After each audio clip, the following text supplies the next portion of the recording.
Assalamualaikum warahmatullahi wabarakatuh. Waalaikumsalam warahmatullahi wabarakatuh. Bismillah, alhamdulillah, wassalatu wassalamu ala rasulillah wa ala alihi wa sahbihi wa mawalah, wa la hawla wa la quwata illa billah. Amma ba'd, fa ya ibadallah, usikum wa nafsi bittaqwallah wa ta'atihi la'alakum turhamun.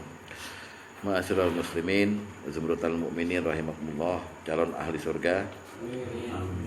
Alhamdulillah, semua alhamdulillah hamdan katsiran thayyiban mubarakan fih. Yuk tingkatin lagi kualitas syukur kita. Bukan hanya berkata alhamdulillah atau bukan hanya bersyukur atas segala yang disebut itu, tapi marilah kita mendetailkan syukur itu di hadapan Allah. Ketika Bapak pulang dari luar rumah menuju rumah, bukan hanya kesehatan yang Bapak syukuri, tapi syukuri pula Bapak tidak kecelakaan, Bapak tidak stroke, mata masih bagus segala macam. Itulah makna wa in ta'udu ni'matallahi la tuhsuha. Kalau kamu hitung-hitung nikmat Allah, pasti tidak akan kamu sanggup untuk menghitungnya, karena Allah memberi nikmat atau kebaikan itu luar biasa pada kita, baik diminta maupun tidak. Nah, kita doakan pula pada teman-teman sahabat kita yang hari ini rencana niat hadir tapi terhalang oleh kesehatan, oleh capek segala macam. Allah rahmati mereka semua. Amin. Apalagi kepada kita yang hadir, tentunya Allah memberi rahmat dan ridhonya, ampunannya pada kita. Yuk kita langsung masuk kepada masih pendidikan muamalah kepada anak, pada zuriyah, yaitu mengenai interaksi sosial yang hari ini akan bicarakan salam secara detail. Dan minggu depan juga masih ada salam ya. Kita akan membahas 3 bab di sini, yaitu kedudukan salam antar sesama muslim, kedudukan salam antar sesama manusia, dan kaifiyah salam atau tata cara salam yang terjadi pada saat zaman Nabi masih hidup. Jadi hanya ada 3, yaitu pertama kedudukan salam antar sesama muslim, kedua kedudukan salam antar sesama manusia, dan yang ketiga adalah kaifiyah atau aturan atau bagaimana cara Nabi dan para sahabatnya melaksanakan praktek salam ini, baik lafal membalasnya dan ringkesan aja. Detailnya nanti insya Allah minggu depan lagi. Jadi salam bab pertama, kedudukan salam antar sesama muslim tuh hukumnya mandub sebenarnya. Jadi artinya wajib enggak, tapi lebih ke arah sunnah yang dianjurkan. Jadi mandub namanya. Kalau bisa sih ya laksanakan, baik memberi salam maupun menjawab salam. Bahkan nanti Bapak akan menjumpai hadis, jika kamu bertemu dengan seorang muslim, ucapkan salam. Lalu kamu terhalang oleh tembok atau pepohonan, ketika ketemu lagi, ucapin lagi salam. Seolah-olah mengkoreksi atau menyempurnakannya salam yang tadi yang kehalang. Ini kalau dipindah ke zaman sekarang, barangkali waktu kita ada di stasiun Gambir bagaimana gitu tuh. Temu nih ujung rel, ujung peron, sana ujung peron. Ya kan? Assalamualaikum, mau kemana? Kereta lewat. Begitu kereta udah lewat, masih ada dia. Assalamualaikum, ulang lagi. Saking pentingnya salam. Saya nggak ngada-ngada ini ya, tapi memang perlu kita laksanakan seperti itu, supaya doa keselamatan, doa rahmat, barokah Allah itu selalu kita tanemin pada setiap orang, terutama muslim. Jadi itu prakteknya, ya. Jadi kedudukannya dia mandub. Barangkali nanti bisa ke arah wajib apabila kita ini sebetulnya hanya berdua, ya. Kita diem aja. Jadi kita kena dosa juga gitu. Tadi dia perintahnya hanya sunnah, tapi ketika kita nggak mau melaksanakannya, ya kita jatuhnya dosa juga. Akhirnya jadi harus seolah-olah wajib gitu ya. Karena kata-kata wajibnya nggak ada. Biasanya kalau ada nas yang wajib tuh farodho atau perintah Allah secara tegas gitu. Misalnya kalau dalam hadis zakat fitrah itu kewajibannya dengan kata-kata faradho. Faradho Rasulullah SAW zakat al-fitri. Tukhratul shaimi dan seterusnya itu. Jadi ini nggak ada kata-kata itu. Adanya hak. Ya, hakul muslim alal muslimin sittun atau khamsun. Hak seorang muslim terhadap muslim lainnya ada 5. Jika dia salam, hendaknya haknya. Hak itu sebetulnya kalau dialihkan ke bahasa Indonesia kewajiban artinya. Apa ya, kok bahasa Arabnya rada-rada unik nih. Contohnya ketika kita bicarain sholat Jumat, hukumnya al-jumu'atu hakun wajibun. Nah, nggak ada fardu di situ. Hakun wajibun ala kulli muslimin. Nah, sholat Jumat itu hak yang wajib. Maksudnya benar-benar wajib gitu loh. Jadi hak itu ya wajib juga. Sehingga dari istilah ini maka timbul bahwa membalas salam ataupun menerima salam, mengucapkan salam wajib. Seandainya kita nggak mau membalas salam orang, ada 2 kemungkinan yang terjadi di situ. 1, balasan kita yang kita nggak ucapin diambil alih malaikat. Pak Agus ngucapin saya assalamualaikum, saya diam aja. Malaikat yang ambil alih, waalaikumsalam. Saya didiamkan. Atau malaikat jawab, saya dilaknat.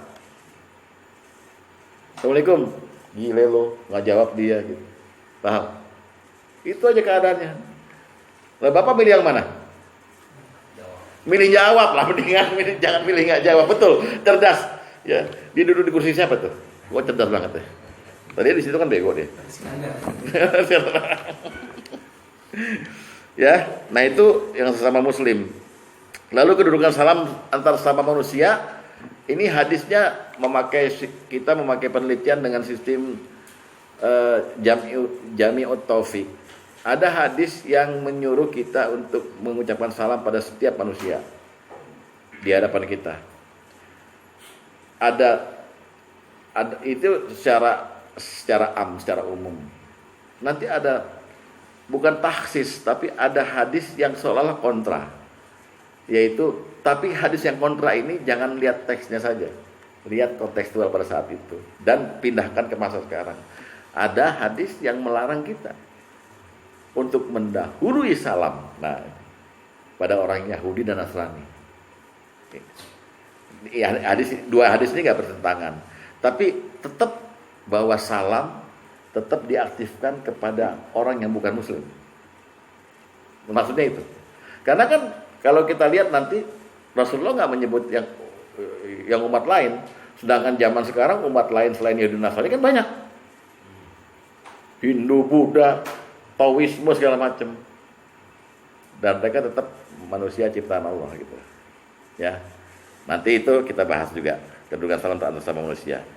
Nah, lalu ada kaifiyah salam, akan membicarakan masalah lafal salam. Assalamualaikum, assalamualaikum, ya, assalamualaikum warahmatullahi dan wabarakatuh. Juga salam khusus pada penghuni kubur seperti apa? Penghuni kubur itu artinya kita kirim salam kepada di hadapan kuburan, tetapi sebenarnya hakikatnya kita kirim salam pada ruh yang di alam barzah. Ya. Jadi kita nggak mengucapkan salam kepada benda yang sudah mati itu, tulang belulang itu enggak sebetulnya. Ya. Nah, terakhir nanti kita bicarakan lafal membalasnya dan tata cara 2 hadis mengenai tata cara ringkes Nabi kalau salam itu gimana keadaannya, suaranya keras apa enggak dan sebagainya. Ya, kita mulai. Kedudukan salam antar sama muslim. Hadis nomor 1 saya bacakan dulu. Kata Nabi, iza laqiyar rajulu akhahul muslim falyakus salamu alaikum warahmatullahi wabarakatuh. Ketika Anda bertemu dengan saudara Anda yang muslim, maka ucapkanlah assalamualaikum warahmatullahi wabarakatuh. Komplit ya. Ada salam, ada rahmat, ada berkah dari Allah. Kok berani orang disuruh untuk ngucapin ini? Sama kan dengan begini loh. Bang Aman datang ke rumah saya, bawa 3 bungkusan. Bang Aman bukan siapa-siapa selain dia bilang bahwa saya wakil dari Ius. Ius ngasih ini kepada Bapak. Saya kasih ini kepada Bapak. Kedudukan Ius penting sebagai pemberi saya, tapi kedudukan Bang Ahmad tidak kalah pentingnya dengan kedudukan Ius, karena dia perantara yang beri. Paham? Begitu pula salam. Yang ngasih kita kesejahteraan, rahmat, dan barokah siapa? Kok kita yang ngucapin? Emang lu wakil Allah? Hebat gak salam tuh? Hebat. Takbir. Hebat gak? Jangan main-main. Assalamualaikum, assalamualaikum, jangan. Assalamualaikum. Paling tidak itu minimal. Ya. Bagikan dulu hadis. Hadis nomor 1.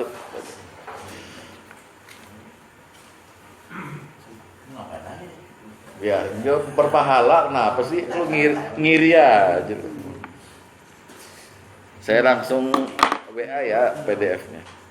Kesempatan pahalanya jangan berbeda. Aha. Kalau saya lain, kalau jawabnya pelan. Assalamualaikum. Waalaikumsalam. Assalamualaikum. Iya. Udah jawab, jawab lu pelan banget. Sekarang tanggal berapa ya? Tanggal 10 ya? Ya, Jumat ini 10 kan? Berarti itu hadisnya. Nah, ya, hadisnya udah di PDF ya. Yuk kita lihat hadis nomor 1. Apa kata Nabi ya? Qala Nabi sallallahu alaihi wasallam, Nabi sallallahu alaihi wasallam bersabda, "Idza laqiyar rajulu akhahul muslim fayaqul assalamualaikum warahmatullahi wabarakatuh." Nabi SAW bersabda, jika seorang muslim bertemu dengan saudaranya yang sama muslim, hendaknya dia mengucapkan assalamualaikum warahmatullahi wabarakatuh. Fa di sini diartikan hendaknya, tidak mengandung hukum sebetulnya. Kok kayak anjuran? Tapi mengingat kedudukan yang kita diperintah itu betul-betul tinggi sebagai wakil Allah, ya udah jadiin wajib dah. Ya kalau saya gitu. Atau mandub lah, paling nggak menghormati Nabi gitu loh. Nabi kasih kita kerjaan yang berat. Assalamualaikum warahmatullahi wabarakatuh. Nah, pengertian laqiyar rajulu akhul muslim, bertemu dengan saudaranya sesama muslim, itu jangan dinilai sebagai bertemu dengan orang di luar rumah. Istri bapak saudara muslim bukan? Jawab. Anak? Nah, ntar kalau ketemu ya, assalamualaikum warahmatullahi wabarakatuh. Tadi peluk bapak. Jangan salam doang, bawa-bawa apa kayak emas 3 gram, salam doang pak. Gak ada modal. Buat anak bawain handphone baru, ya nggak, Pak Rudi? Nggak, ini bercanda yang ini. Tapi salam dulu. Lihat lagi hadis nomor 2 yang tadi saya ceritakan. Apa kata Nabi? Iza laqiya ahadukum akhahul muslim falyusallimu alaih. Jika seorang dari kalian bertemu dengan saudara sesama muslim, ucapkanlah salam kepadamu.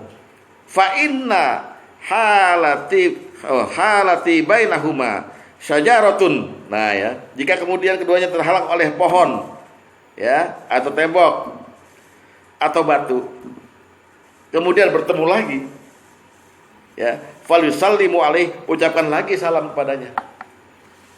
Saking pentingnya kedudukan mengucapkan salam. Itulah maksudnya Nabi pengen bilang, bukannya suruh orang bercanda, enggak ya, penting karena kita membawa rahmat Allah, salam Allah, dan barakah Allah dari Allah langsung yang kita sampaikan kepada orang sesama muslim.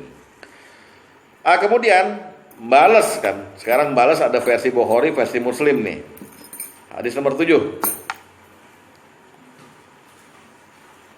Ya, nomor 7 nih. Itu tadi yang disebut oleh Ustadz Agus. Hakul muslimi alal muslimi khamsun. Hak seorang muslim atas sama muslim ada 5. Satu apa? Raddus salam.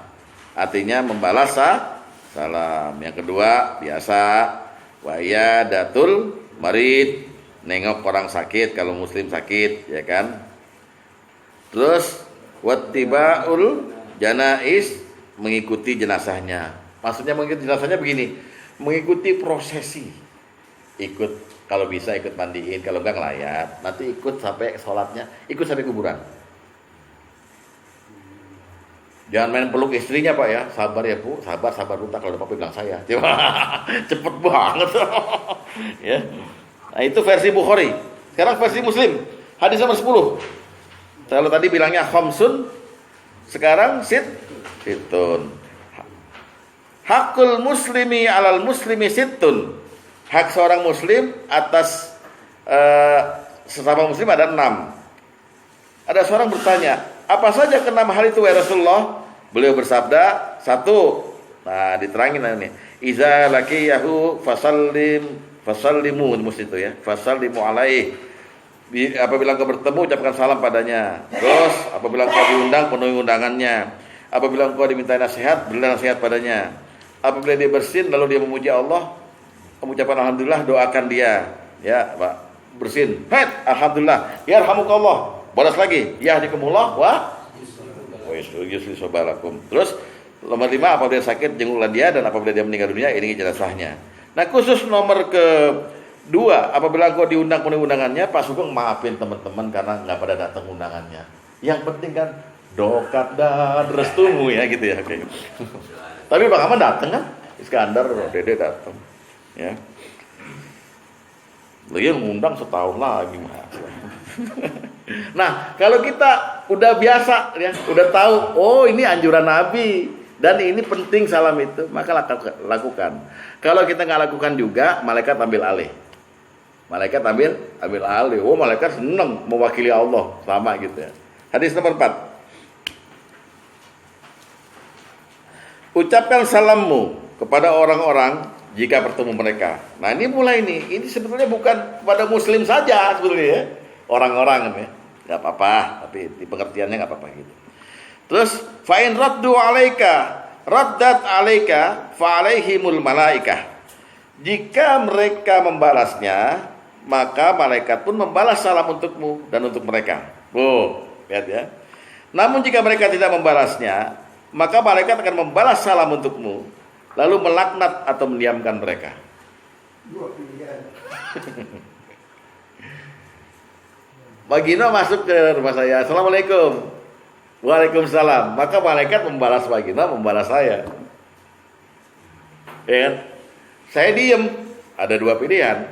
Ya kan?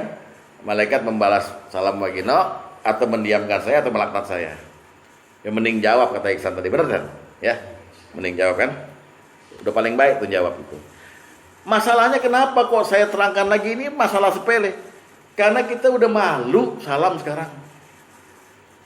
Coba reuni sekolahan. Di bioskop mana, di kafe mana. Apa yang salam ada? Nggak ada udah sekarang. Hei, mana aja loh. Ya. Enak gue liatnya. Iksan kemarin Beatles tuh. Apa ya lagunya? Lagu All My Loving ya? Tuh. Ah gitu. Keren nih main gitarnya. Ya, jadi salam ini penting dimanapun tempat ya. Terkecuali di toilet. Kan toilet udah ada bacaannya ya. Jangan toilet lo kasih salam. Assalamualaikum.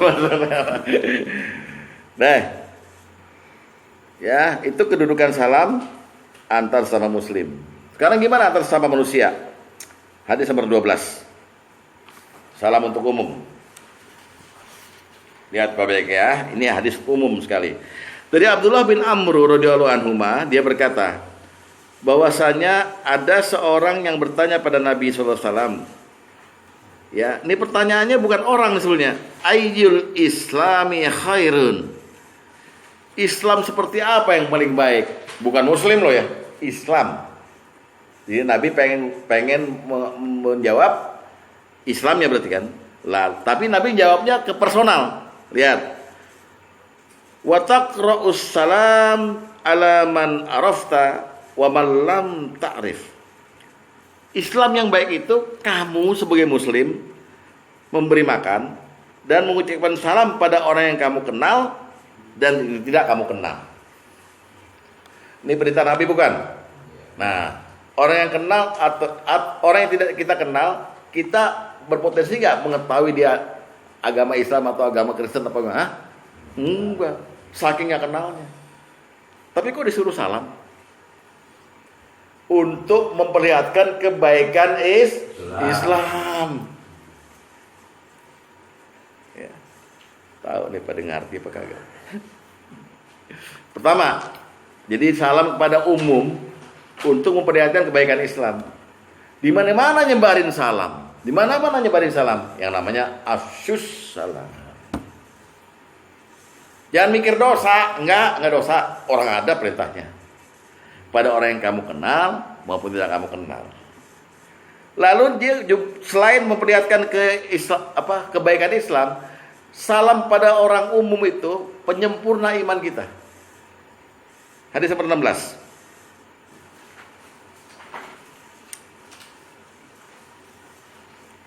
Salasun, 3 perkara.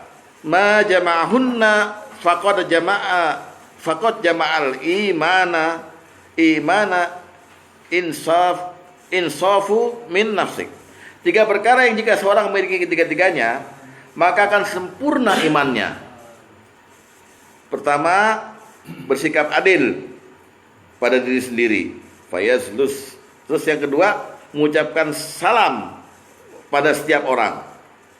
Dan 3, infak pada saat kondisi pas-pasan. Wa baslus salami lil alam, artinya siapapun kita nggak lihat, assalamualaikum.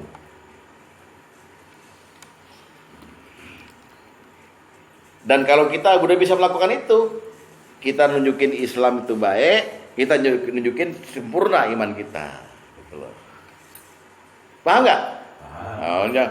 Ustadz itu kan berarti doain orang kerahmatan pada Allah. Enggak. Kita boleh kok doain orang itu untuk dapat hidayah, semoga cepat sembuh, semoga usahanya laku. Ya kan? Boleh kan? Boleh. Yang kita nggak boleh, kita setuju sama akidahnya dia. Nggak boleh kita. Itu urusan Allah dah. Ya. Iya. Ini memang ciri orang pilek seperti itu, ngambil tisu juga. Didakwahin juga. Nah, ini diamalin sama Abdullah bin Umar. Abdullah bin Umar ini disebut dengan Ibnu Umar, itu anaknya Umar bin Khattab. Anaknya Umar bin Khattab.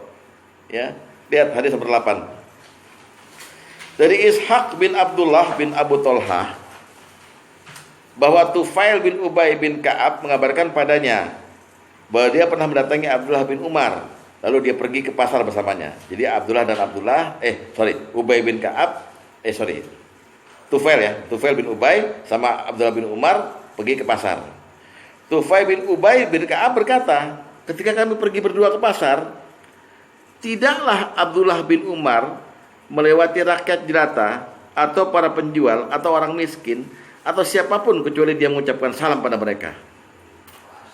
Aku bertanya kepadanya, apa yang kau kerjakan di pasar ini? Padahal kau tidak berhenti ke sebuah kios, tidak menanyakan barang, tidak menawar sesuatu, atau mampir di tempat penjualan. Abdullah bin Umar berkata kepadaku, kita pergi ke pasar ini hanya untuk mengucapkan salam pada siapapun yang kita temui. Jadi dijadikan perintah Rasulullah sebagai amalan tambahan untuk dirinya. Amalan sunnah. Sebab kalau kita bilang wajib kan sholat, puasa, haji, amalan sunnah. Iseng pak, apalagi RW datang ke pasar mana itu, Assalamualaikum. Orang pasar gebukin yuk, beli kagak, tapi dilaksanakan. Tidaklah dia datang ke situ kecuali hanya untuk memberi salam saja. Waduh, luar biasa nggak? Ya, tuh yang umumnya.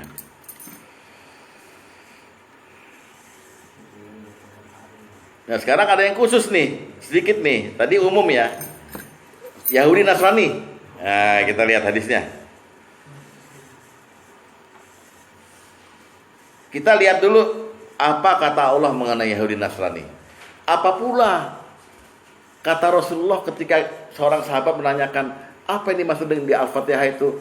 Ghairil maghdubi alaihim waladdallin. Siapa yang dimurkai? Yang maghdub.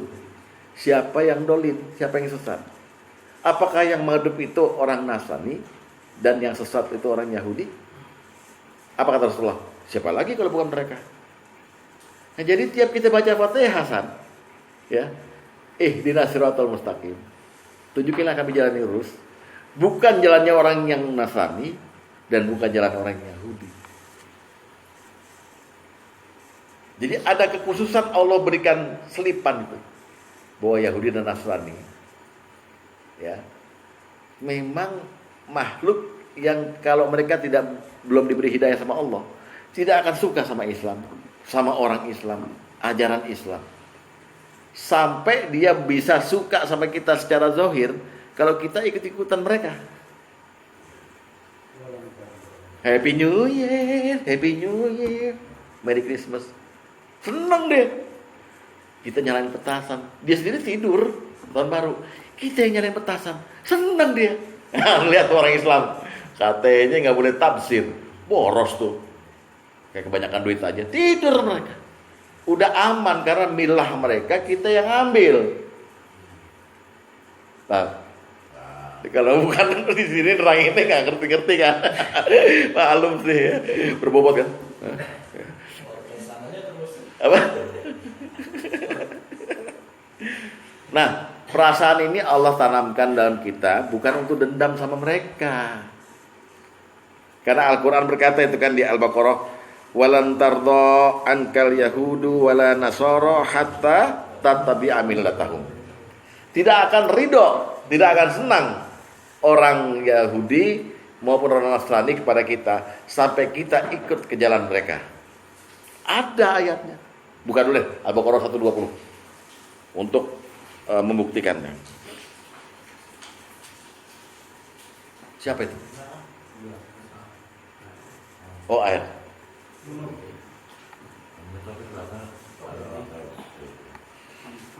Al-Baqarah 120 ya. A'udzubillahi minasyaitonirrajim. Walan tardha ankal yahudu walan nasara hatta tattabi'a millatahum. Dan orang-orang Yahudi dan Nasrani tidak akan rela kepadamu Muhammad sebelum engkau mengikuti agama mereka.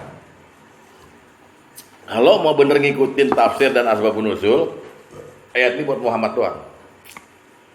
Kontekstual. Saat itu luar biasa perlawanan Yahudi dan Nasrani di Madinah. Di Mekah nggak ada orang Yahudi Nasrani, nggak ada di Mekah. Di Mekah murni orang-orang musyrikin, kafirin Quraisy. Di Madinah Bani Najjar, Bani Aus, Kharaj, ya kan semua. Perlawanannya, makanya Allah katakan hati-hati Muhammad orang Yahudi. Tapi bolehkah ini ayat buat kita sampai akhir kiamat? Boleh. Tapi tidak untuk dendam. Ada Kristen. Oh, dia diludahin. Kasihan, Pak. Jangan, Pak. Tetangga kita banyak Kristen, banyak Yahudi. Cuman waspada perlu. Gitu ya. Nah, untuk itu pada saat itu kontekstualnya Nabi mengeluarkan statement, seandainya Anda ketemu sama orang Yahudi dan Nasrani, jangan mendahului salam. Yahudi dan Nasrani yang itu yang dibilang Allah, mereka nggak akan senang. Kalau perlu mereka jalan sempit, pepet jalannya. Bukan mau nyopet. Artinya karena ketidaksenangan mereka itu resiko. Kita dihajar duluan itu, pepet saat itu. Boleh nggak hadis ini sekarang dibuat sekarang? Boleh nggak? Hah? Jangan, Pak. Pak Lurah kita kebetulan Kristen, dan Pak Lurah nih Kristen dia. Pokoknya jangan salam kita, jangan salam. Jangan salamnya benar udah ya. Tapi kita pepet. Nah, lo emang lurah, tapi lo Kristen. Jangan. Apa itu kehendak Nabi dengan hadis ini? Maksudnya persempit geraknya, bukan pepet badan. Persempit geraknya juga dipersempit lagi, geraknya menzolimi Islam. Kalau geraknya ngajak kerja bakti, lo persempit lagi. Nggak bisa, karena lu Kristen, nggak bisa kerja bakti. Jangan. Ya. Sulit menutup. Ya, gitu. Jadi kita mesti paham dengan metode Jami'ut Taufik. Oh ya, pokoknya keumuman Islam, kebaikan Islam itu ditandai dengan salah. Iman kita sempurna itu dengan salah. nggak mikir kepada siapa yang kita kenal, yang enggak salam. Tapi khusus kepada kontekstual pada saat itu, ada Nabi merah perintah, Nasrani, Yahudi, hajar. Apalagi salam, jangan salam. Dan orang Yahudi terutama, itu suka mempermainkan salam. Yang tadinya kata-kata assalam, jadi asamu. Asamu itu artinya mati, hancur loh. Jadi kepada Nabi, assalamualaikum. Dan Nabi cuma bilang, alaikum. Atau alaika, ya atas kamu juga gitu. Hah? Seri jadinya. Draw, ya. Lihat hadis nomor 3. Dari Abu Hurairah radhiyallahu anhu, Rasulullah sallallahu alaihi wasallam bersabda, "La tabda'u al-yahuda wan nasara bis salam." Jangan ngedahuluin. Nah, ini berarti bukan berarti jangan ngucapin salam, bukan. Jangan ngedahuluin. Sekarang menurut pengertian Bapak dengan perintah ini, jangan dahuluin salam. Kalau mereka yang salam duluan, bener salamnya, dibalas nggak? Balas. Balas. Berarti tidak mendahului. Lo pinter, lo di kursi siapa lo? Lo kan biasanya rada-rada ya error gitu. Jangan mendahului. Lihat dulu dia ucapannya benar apa. Betul, itu lagi kan. Khusus untuk salam Yahudi yang khas itu kita lihat lagi. Tapi nggak ada orang yang sepintar itu sekarang. Orang Yahudi yang ngerti bahasa Arab, asamu nggak ada. Assalamualaikum, waalaikumsalam. Udah selesai. Anda memperlihatkan kebaikan Islam, walaupun hanya dengan membalas. Jangan didahului. Lu jangan fitnah gue, Ustaz sekarang udah bersahabat sama orang. Jangan. Enggak, ini hadis saja. Kontekstualnya maupun kontekstualnya seperti itu. Ya, jadi jangan mendahului orang Yahudi dan Nasrani dengan ucapan salam. Lalu wa iza laqitum ahaduhum fi tariq. Kalau ketemu di jalan sama mereka, lihat baik-baik. Fatarruhu ila yaqi. Usahakan dia mendapat jalan yang paling sempit.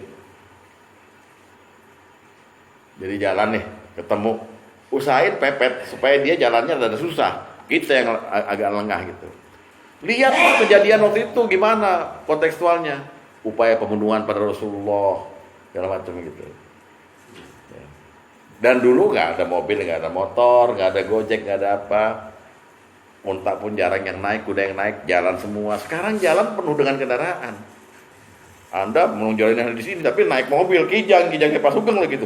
Terus tuh, bubrak lah, udah bawa ke polsek semua. Jadi nggak bisa diterapin. Bukan berarti kita nggak menjalani perintah Rasulullah. Kalau ternyata nanti ada perang antar agama dan kita maju jihad, jalanin lagi nih. Iya, untuk membela kayak gitu dong. Bijaksananya begitu. Sama dengan ayat perbudakan. Mana bisa nggak ada budak? Ada perang lagi. Ada rampasan perang berupa perempuan, anak-anak segala macam. Ya kan? Jadi dia budak nama mukatab, mudabar, ya kan? Umul walad, boleh kita jadikan budak. Karena masih ada aturannya. Ya. Jadi bisa ditafsirkan kepada Yahudi dan Nasrani ini kita sebut kafir harbi ya. Yang di hadis ini. Iya, karena Rasulullah juga pernah membela mereka. Ketika mereka mau bayar jizyah, maka disebut dengan kafir muahad atau mustahman. Disebutnya dengan kafir zimmi, bukan harbi. Kalau harbi kan orang kafir Yahudi Nasrani yang memusuhi kita, betul-betul menzalimi, ngancurin agama kita gitu. Tapi kalau orang kafir itu diam-diam bertetangga sama kita, disebut dengan zimmi. Apa kata Rasulullah? Barang siapa yang mengotak-atik zimmi berhadapan denganku, dia bukan dari golonganku. Dibela sama Rasulullah. Lindungi. Kita masih bisa bilang Alfred gitu. Padahal kafir. Ya, makanya akidah jangan ikut campur akidah dia juga jangan kita peringatkan aja. Udah nggak usah ngomong soal Islam, nggak ngerti loh, gitu aja. Tapi tetap rokok bagi-bagi, keteng-keteng, terus apalagi dia ini. Amat kan Kristen ya, Amat? Enggak ya, gue udah masuk Islam ya.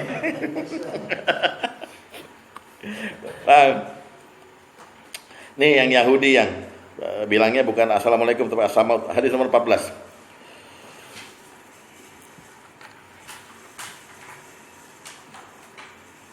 Dari Abdullah bin Dinar, dari Abdullah bin Umar dia berkata, Rasulullah SAW bersabda, ya, jika seorang Yahudi mengucapkan salam pada kalian dan salam mereka kepada kita hanyalah assalamualaikum, maka jawablah alaika. Ya, iza salamun alaikum ahaduhum fa innama yaqulu assalamu alaikum faqul alaik. Ya, karena artinya asamu itu artinya mati kamu. Bukan kesalaman atas kamu, mati kamu. Asamu alaikum. Udah bilang aja alaikum atau alaika. Kenapa? Yang dapat Yus. Gimana mati? Mati Ustaz. Oh, itu saya terima kasih. Yus kasih saya hadiah ulang tahun. Pakai memo tapi gitu.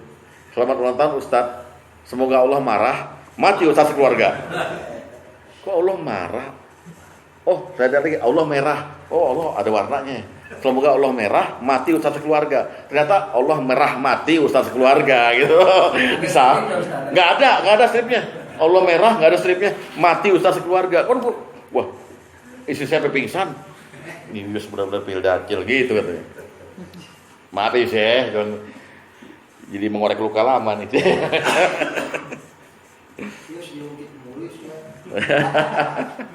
Karena itu sejarah yang bagus buat Yus. Asamu tuh matilah kau. Matilah kamu. Bukan racun. Bukan. Itu asam nitrat. Asam sulfat juga bisa mati. Ustadz ahli kimia ya. Bisa koreksi ini Oh. asamu racun. Oh, beracun kamu gitu.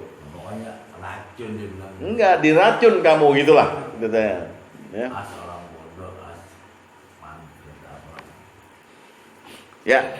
Sekarang itu udah 2 bab ya. Salam untuk umum, salam untuk sama muslim. Sekarang kaifiahnya bagaimana? Kaifiah kita mulai dengan lafal salam. Buka hadis nomor 9. Lafal yang pertama adalah assalamu alaika. Dari Jabir bin Sulaim dia berkata, aku pernah mendatangi Nabi SAW lalu aku mengucapkan alaikassalam. Maka beliau bersabda, janganlah mengucapkan alaikassalam, la taqul alaikassalam, walakin qul salamu alaikum. Tapi ucapkanlah assalamu alaika, assalamu alaika. Jadi jangan alaikassalam, tapi assalamu alaika. Seperti diketahui bapak-bapak yang udah gape bahasa Arab, ka itu kan domir, kum juga domir, kuma juga domir. Ya, ka itu kan untuk tunggal sebetulnya, ya kan? Kum itu untuk jamak atau penghormatan. Ya, karena kadang-kadang kita kepada satu orang juga assalamualaikum kan gitu ya, penghormatan. Jadi menghormati dia lebih ini lagi. Dan assalamualaikum jarang. Ini misalnya berdua gitu, kita udah benar-benar jago bahasa Arab. Assalamualaikum katanya. Emang gue malu ada emaknya. Jarang, assalamualaikum aja tetap. Nah, kalau Rasulullah ini bilang, karena orang itu sendiri, Rasulullah sendiri, orang itu iseng, alaikassalam, atasmu keselamatan. Jangan ngomong gitu, kata Rasulullah. Mendingan ngomong assalamualaikum atau didengarnya dengan bahasa dengan kuping assalamualaikum. Makanya lagunya ada ya Rasulullah salamun alaik. Ya, dari C minor ya. Terus itu assalamualaikum. Jadi sah ya. Assalamualaikum iseng aja. Terus yang kedua assalamualaikum. Hadis nomor 15.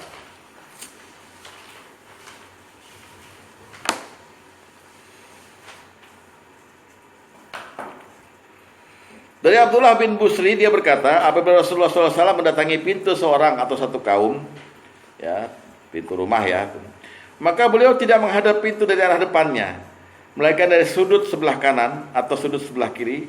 Saya mengucapkan assalamualaikum, assalamualaikum. Jadi ini semacam adab aja. Jangan persis depan pintunya, tapi miringin badan bapak ke ujungnya kiri atau ujung kanan, baru assalamualaikum. Itu kalau rumah sini komplek, kalau rumah di Pondok Indah nggak bisa, di pagar gitu. Ada tulisan awas kancing galak. Begitu kita Saya pernah praktekin ini pertama kali waktu ikut di Matam ikut kurus gitu kan datang ke ya. salam ini pertama kali buat ini. Ya. Jadi assalamualaikum udah. Karena assalamualaikum warahmatullah. Hadis nomor 11.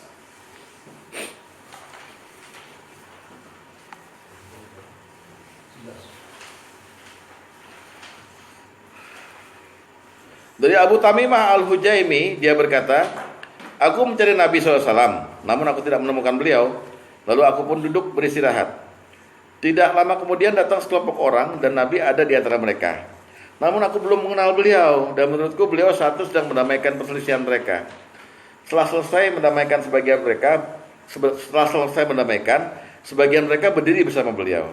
Ketika aku melihat hal itu, aku berkata, Alaikassalam wahai Rasulullah. Alaikassalam wahai Rasulullah. Alaikassalam wahai Rasulullah. Beliau bersabda, sesungguhnya ucapan alaikassalam adalah salam untuk mayit. Repot. Sesungguhnya ucapan alaikassalam adalah salam untuk mayit. Sesungguhnya alaikassalam adalah salam untuk mayit. Beliau lalu menghampiriku dan bersabda, jika seorang muslim bertemu dengan saudaranya sama muslim, maka hendaklah dia mengucapkan assalamualaikum warahmatullah. Bukan alaikassalam, ya. Hah?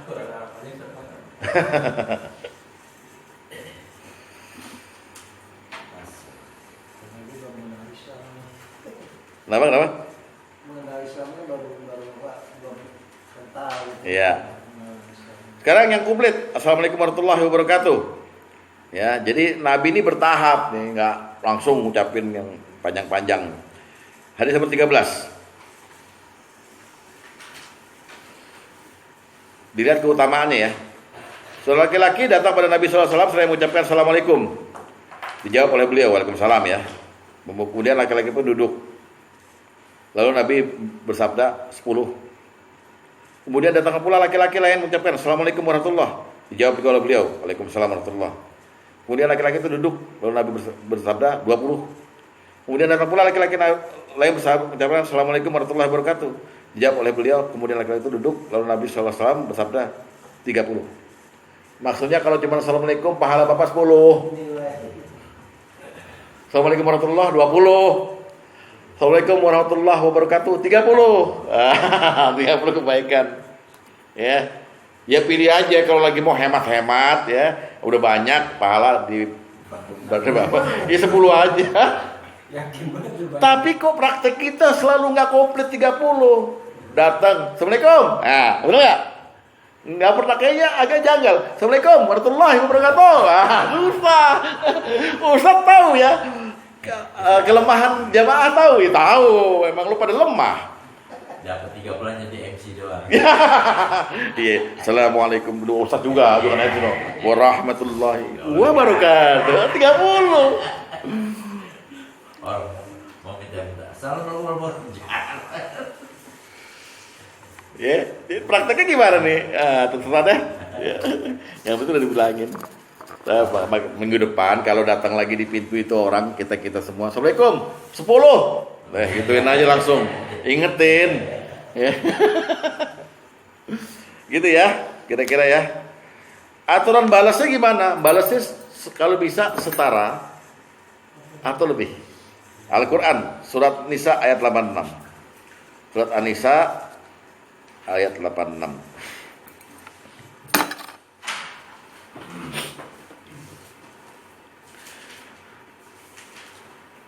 Apa kata Al-Quran? A'udzubillahi minasyaitonirrajim. Wa iza khuyyitum bitahiyyah. Apabila kamu dihormati dengan suatu salam penghormatan. Lalu apa katanya? Fahayyu bi ahsana minha aurudduha. Maka balaslah penghormatan itu dengan yang lebih baik, atau balaslah penghormatan itu dengan sepadan. Sungguh Allah memperhitungkan segala sesuatu. Jadi yang lebih baik Assalamualaikum doang, Waalaikumsalam warahmatullah. Lebih baik lagi 20. Waalaikumsalam warahmatullahi wabarakatuh. Atau yang sepadan. Kalau yang kita balas Assalamualaikum, Waalaikumsalam. Boleh. Harga bandrol aja. Harga bandrol, harga pas bandrol, boleh. Tapi ini perintah Allah. Maksudnya jangan nggak dijawab. Kalau ini ya yang saya tadi perhatikan tuh ya, bukan bicara Assalamualaikum, Waalaikumsalam. Kan apa saya dengar pelan deh. Assalamualaikum, Waalaikumsalam. Gue udah jawab, jawabnya pelan-pelan tuh. Itu mah ngajak berantem, Pak. Iseng. Yus kasih backline Yus. Biar diem. Kasih backline di kopinya. Dia juga kalau ngucapnya gitu, Assalamualaikum dia nggak jawab. Oh. Jawabnya maaf dulu. Jadi minimal kan assalamualaikum, nggak boleh alaikassalam, nggak boleh juga salam doang. Yang dilakukan Yahudi itu kan shalom, Kristen shalom gitu, nggak boleh. Nah orang minta-minta yang memang nggak ngerti syariat, ya dia akhirnya salam titik. Lo perlu daun salam, susah gitu. Tapi kita akan lebih terhormat di mata Allah ketika dia salam. Waalaikumsalam warahmatullahi wabarakatuh. Sudah paham ya Pak. Ya lo lagi.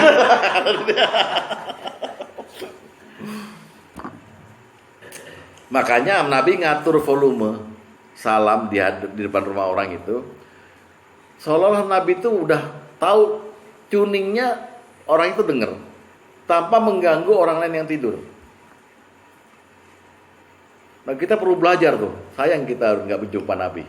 Makanya kita beriman aja Pak kepada hadis ini bahwa Nabi sudah tahu betul volume suara salam supaya orang itu dengar.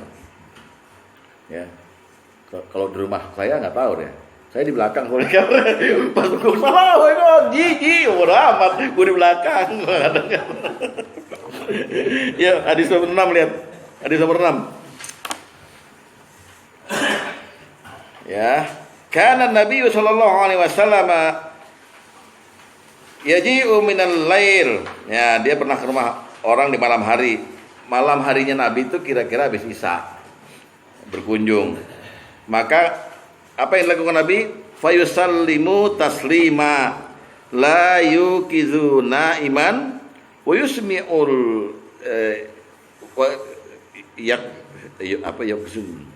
Pokoknya beliau bersalam dengan salam yang tidak membangunkan orang yang tidur, namun bisa didengar orang yang masih terjaga. Kira-kira ya diatur sendiri volumenya. Nggak usah kegedean, nggak usah tadi terlalu rendah. Makanya dia protes. Lu salam nggak gue jawab. Kata orang itu, bapak budak. Ini bisa aja kan. Orang udah salam lu juga denger sebetulnya kan. Udah jawab. Kalau saya tuh ya sahabat orang lain, tapi ya, saya pakai nada-nada yang, tapi yang biasa yang orang, Assalamualaikum. Ya. Waalaikumsalam. Ya ini. Oh. Dapat tiga. Ya ini kadang-kadang bukan bercanda tuh. Ya ini nggak boleh bercanda gitu. Ya ini kan saya kalau sama sahabat ya, Pak Derajat tuh, yang jawab Pak Derajat di kamar mandi, mantunya, Assalamualaikum. Waalaikumsalam. Saya dengar tapi pelan. Dia terus berdiri, Assalamualaikum. Iya Pak, Waalaikumsalam. Pak Derajat di kamar mandi. Lu pelan banget jawabnya. Itu bukan berarti saya mempermainkan. Enggak. Ya. Tapi pada intinya sekarang kita udah tahu bahwa salam itu adalah kita mewakili Allah, seolah-olah diberi tugas oleh Allah untuk menyampaikan berkah Allah pada orang-orang itu aja. Ya. Terus salam itu dilakukan Rasulullah 3 kali. Pada saat beliau bicara, khutbah atau ke rumah orang, beliau ulangi 3 kali. Makanya benar tuh ustadz-ustadz yang seolah-olah bercanda tuh kan. Assalamualaikum warahmatullahi wabarakatuh. Pokoknya yang jawab belum semua, diulangi dia. Assalamualaikum. Itu mengulangi 3 kali. Kenapa ustadz nggak melaksanakan? Gue baru tahu hadisnya. Yang pinter lupa gue. Assalamualaikum warahmatullahi wabarakatuh. Assalamualaikum warahmatullahi wabarakatuh. Rasulullah selalu begitu. Yang mengucapkan salam. Iya. Tapi kembalikan kepada hukum asalnya tadi bahwa ini mandub. Ya kalau Bapak mau menuai pahala silahkan. Kalau enggak ya pas bandrol tadi. Assalamualaikum warahmatullahi wabarakatuh. Karena ada pada beberapa teks khutbah Rasulullah juga tidak 3 kali ini, gitu ya. Lihat hadis nomor 17.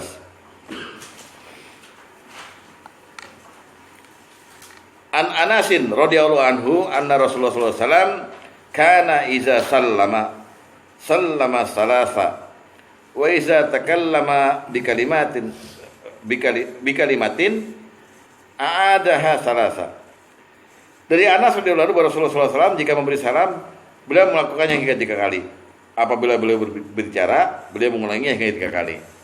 Jadi kalau salam dan bicara materinya 3 kali, itu saya kira satu ada penekanan.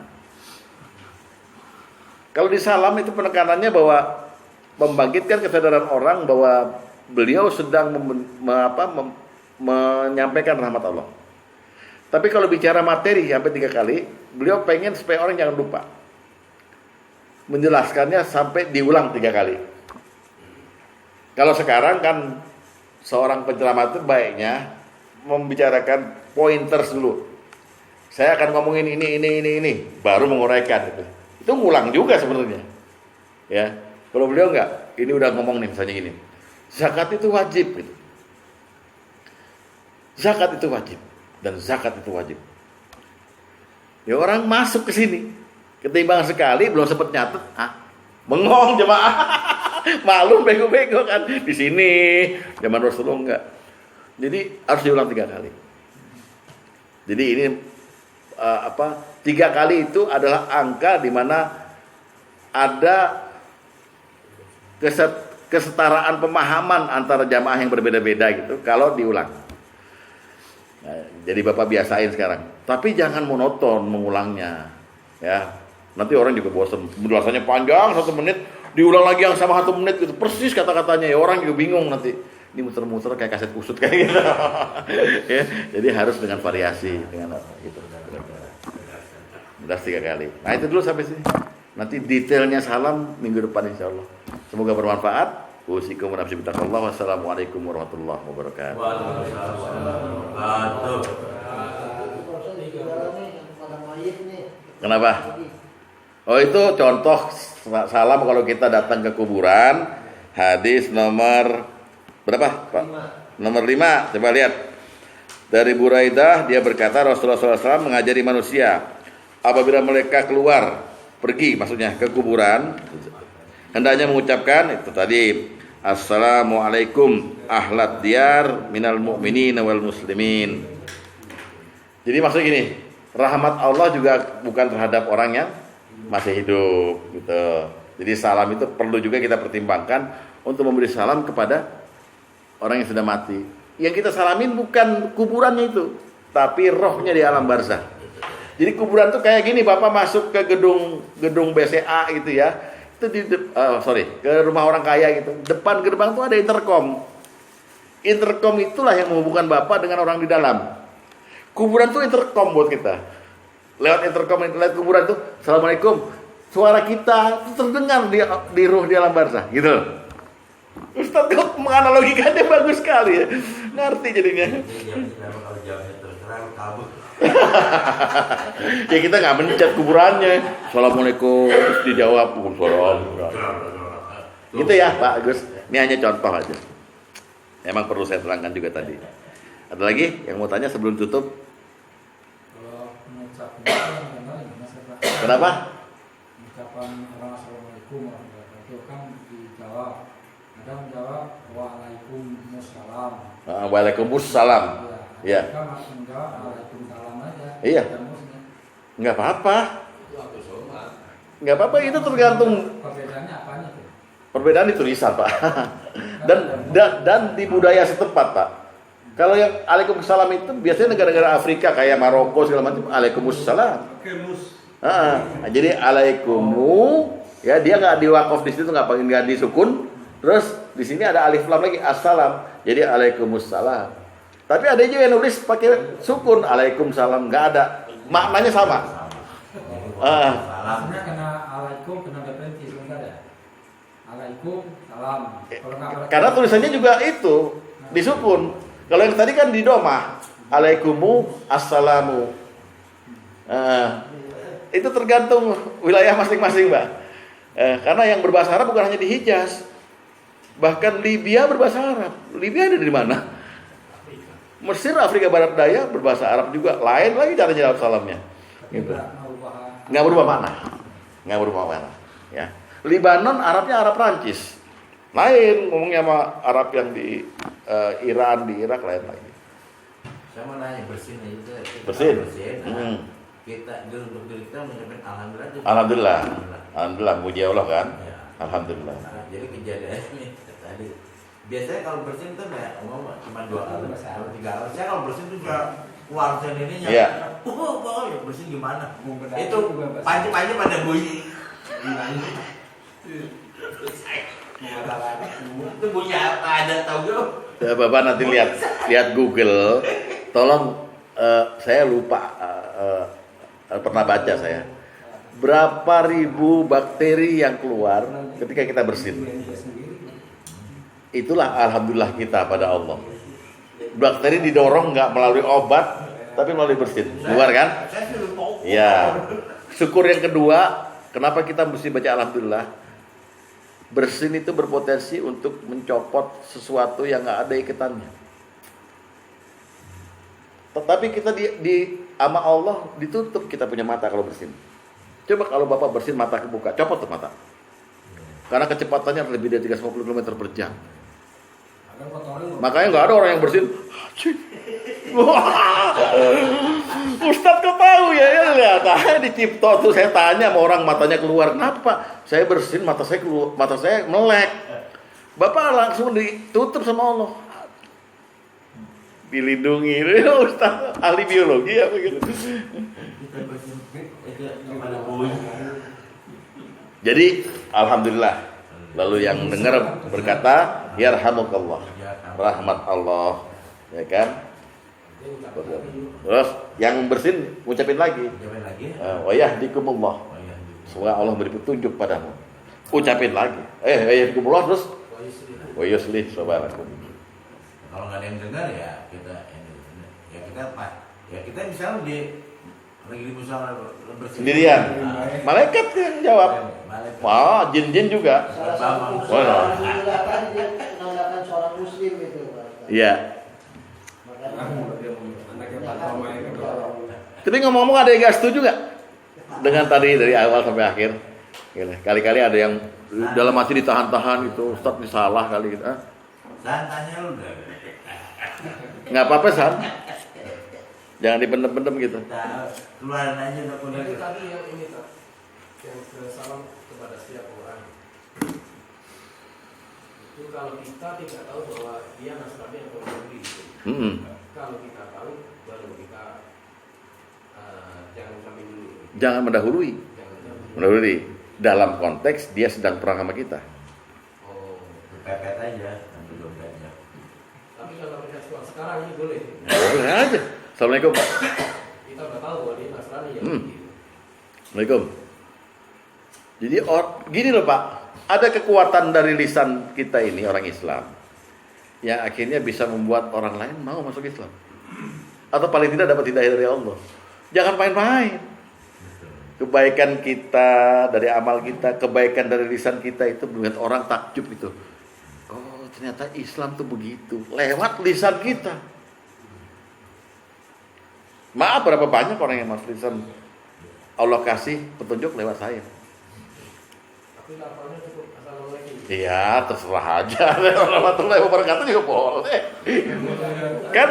Larangan mendoakan. Nah itu dia. Larangan mendoakan itu maksudnya jangan mendoakan dia diampuni.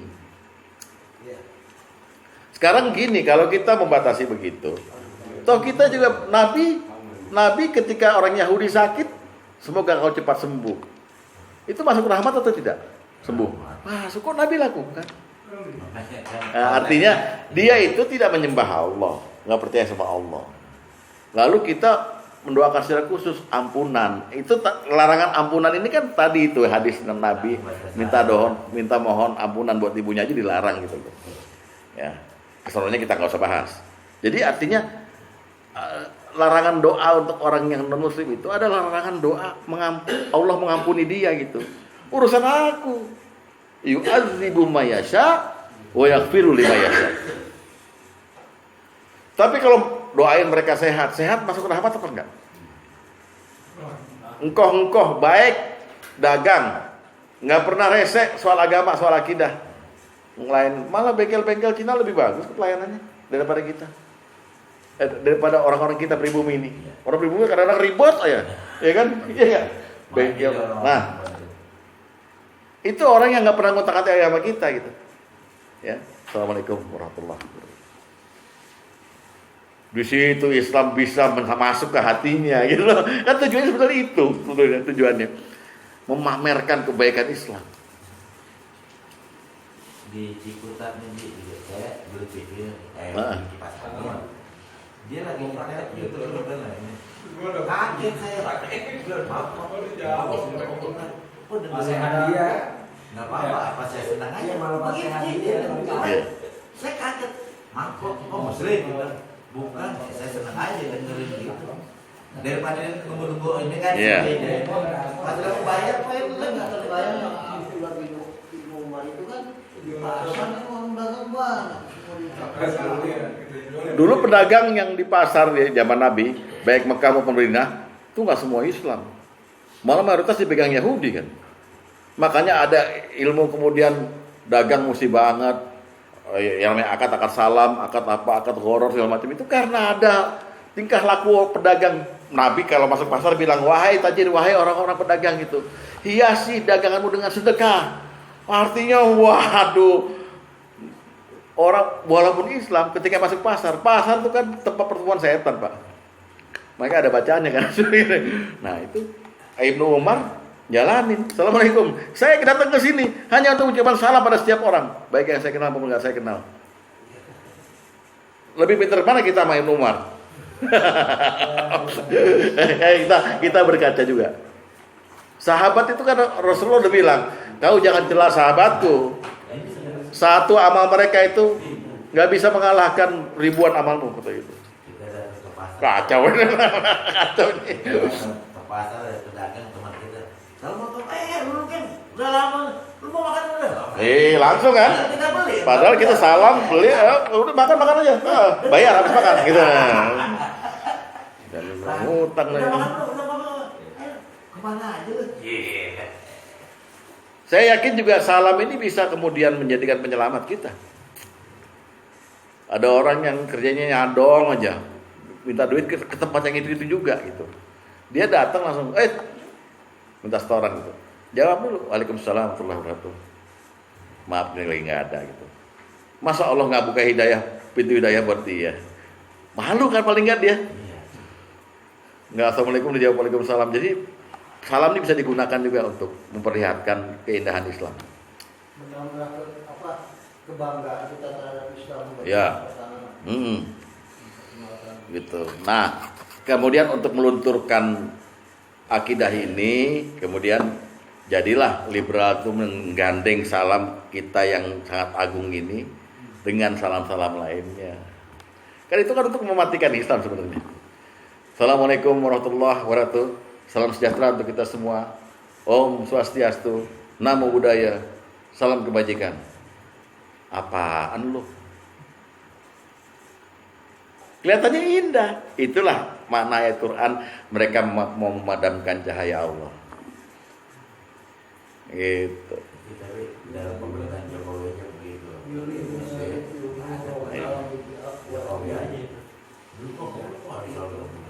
Nggak ada yang nandingin Islam. Al-Islamu ya'lu wa la yu'la alaih. Islam itu di atas dan nggak akan bisa menandingi sampai hari kiamat. Tapi nggak ada jaminan Islam itu bisa abadi di Pamulang, abadi di hati Bapak. Hati-hati makanya setan itu. Jangan Jokowi. Bismillahirrahmanirrahim. Ya. Ustaz Maulana yang tadi di surat Nasyuara itu ayat 130 Bunyinya? yang bunyinya wahiza batastum gabarin. Yang artinya? Ya, yang artinya dan apabila kamu menyiksa maka kamu lakukanlah secara kejam. Dan ini maksudnya apa? Ya. Lihat konteksnya. Ya. Saya sarankan Bapak lihat tafsir Ibnu Katsir. Pada saat ayat itu turun, ada apa kejadiannya? Jadi ayat itu namanya ayat mutasyabihat. Ayat mutasyabihat, ayat yang mesti lagi digali. Ada apa waktu itu sebenarnya? Kan Ali Imran udah bilang ayat nggak boleh sembarangan ditakwil karena kamu sendiri manusia nggak ngerti takwilnya. Nah, untuk mendekati ke arah kebenaran makna ayat itu, paling tidak Bapak baca tafsir. Karena para mufasir juga tetap memperkirakan dengan kemungkinan. Ini ayat turun karena memang agama Allah sedang ditindas, sehingga kita harus melakukan perlawanan. Berlakulah hukum qisas seperti itu. Sama dengan Nabi bilang, kalau kalian membunuh, ya membunuhlah dengan yang baik. Kalau membunuh orang, ini orang memang patut dibunuh. Ya kan gitu. Kalau membunuh hewan, itu tajemin pisaunya. Loh, kalau orang nggak lihat kontekstualnya, nggak lihat tafsirnya atau buru-buru atau nusulnya, maka Rasulullah sedang mengadakan pelajaran membunuh. Ya kan? Sama dengan Bapak lihat ayat itu tadi. Kan udah ada sifat kita di Injil dan Taurat. Sifat orang-orang muslim dan mukmin itu. Asyidda'u 'alal kufar hama ubainahum.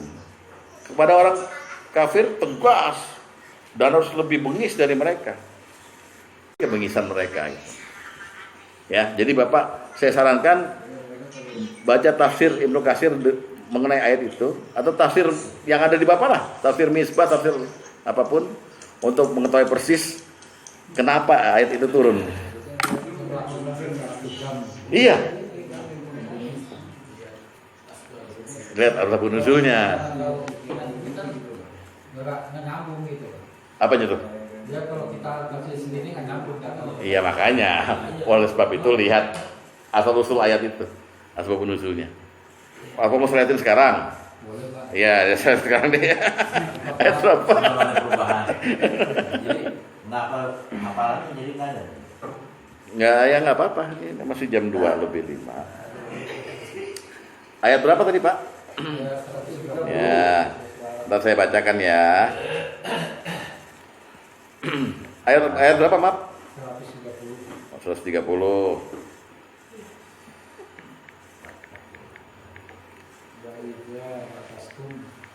Iya.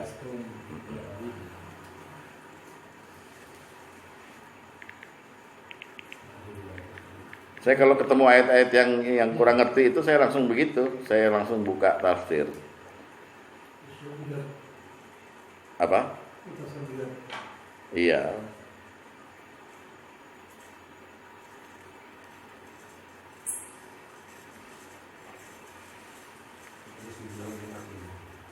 Sebenarnya saya ada buku tafsir sini, ada apa?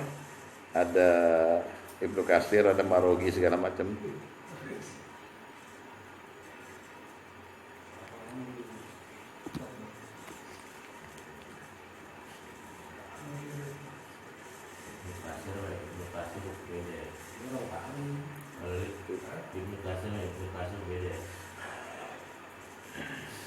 Apa Pak Sugeng?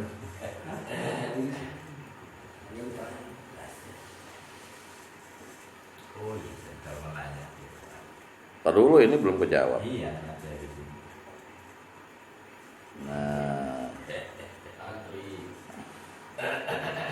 ya ini ya. Kalau tafsir Departemen Agama, dan apabila kamu menyiksa, maka kamu lakukan secara kejam dan bengis. Ayat ini menerangkan perilaku kaum Ad yang kasar dan kejam. Apabila menyiksa musuh, mereka melakukannya dengan kejam tanpa rasa belas kasihan sedikitpun. Mereka dianugerahi tubuh yang kuat, tinggi dan perkasa. Jadi Allah sedang memamerkan perilaku kaum Ad di situ, bukan perintah pada kita. Jelas? Udah dong. Ini tafsir dari ulama ya, mufasir gitu. Karena nggak ada yang bisa menjelaskan ayat Allah kecuali Allah itu sendiri gitu. Ya. Itu tafsir Departemen Agama. Sekarang kalau kita lihat tafsir lain ya, misalnya tafsir Asy-Syu'ara Ibnu Katsir ya. Tafsir Ibnu Katsir saya bacakan. Kaum Ad dari mulai 123 mesti dibacanya. Ya. Kaum Ad telah mendustakan para rasul ketika saudara mereka Hud berkata, mengapa kalian bertakwa dan sebagainya. Lalu di 130-nya Allah jelaskan kalau kamu menyiksa dengan bengis gitu, pada orang. Jadi ini konteksnya pada zaman Ad. Ayat itu bukan perintah untuk kita. Ini ayat historis, ayat tarikh namanya. Ayat sejarah. Jelas? Nyambung kan sama 123? 123, 124, 125, 126, 130. Oke. Itu yang waktu itu ya, yang menandingkan surga Allah itu ya? Enggak, Nabi Hud. Mana betul? Nabi Hud. Zaman dulu. Menjadi taman ke surga gitu di dunia, maka Allah hancurkan gitu. Ya boleh lah kalau Bapak udah pernah baca begitu. Silakan aja diyakini. Tapi kalau udah diterangin begini, Bapak baca lagi di rumah, jangan bilang nggak nyambung ya. Kita yang nggak belum nyampe. Lagi Allah lagi menerangkan kaum Ad. Ya, jadi itu perintah sudah bukan berlaku buat kita. Itu keterangan Allah tentang kaum Ad. Ya. Kita kan banyak orang yang jual-jualin. Ini masih berlaku nggak? Nggak berlaku. Cukup? Ya. Saya kan pertanyaan. Oh iya, gimana? Salam nih. Salam. Nah, kita mengucapkan salam nggak? Kalau kita sunnah Rasul gitu, kita mau masuk juga tuh. Assalamualaikum gitu. Oh iya. Tapi jangan pada saat udah buka baju ya. Pada saat di pintu. Di pintu. Tapi kan itu nggak bisa terjadi dong. Iya. Ente di luar juga udah pakai kolor, terus masuk pintu juga nggak pernah di kamar kan di TV kan, kalau nggak di TV di dekat motor kan. Nabi pernah begitu pada Aisyah. Assalamualaikum ya Humairah. Assalamualaikum. Makan masih ini ya. Masih komplit. Tapi Nabi habis salam gitu nggak langsung jima. Nabi kemudian bilang, Aisyah bolehkah aku sebentar sholat sunnah 2 rakaat? Aisyah ngangguk sholat 2 rakaat. Habis itu selesai, Aisyah aku kangen zikir sama Allah. Nabi zikir dulu 3.000 subhanallah segala macam gitu. Habis zikir selesai gitu, dia lihat Aisyah udah tiduran.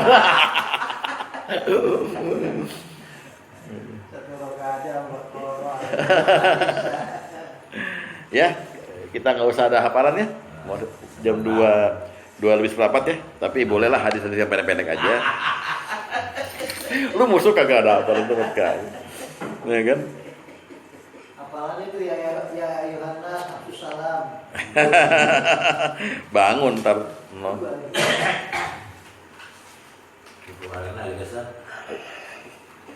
Dah tutup aja dek tutup aja itu. Udah pada lelah juga. Ya, kita itu kajian pada pagi hari ini. Saya ucapkan banyak terima kasih kepada kita yang telah menyampaikan materi ini kepada kita. Mudah-mudahan apa yang tadi disampaikan menjadi amal jariah khususnya bagi hidup kita. Amin. Insya Allah minggu depan kita lanjutkan kembali. Dan marilah kita tutup kajian ini dengan pembacaan kafaratul majlis masing-masing. Subhanakallahumma wa bihamdika asyhadu an la ilaha illa anta astaghfiruka wa atubu ilaik. Wabillahi taufiq wal hidayah.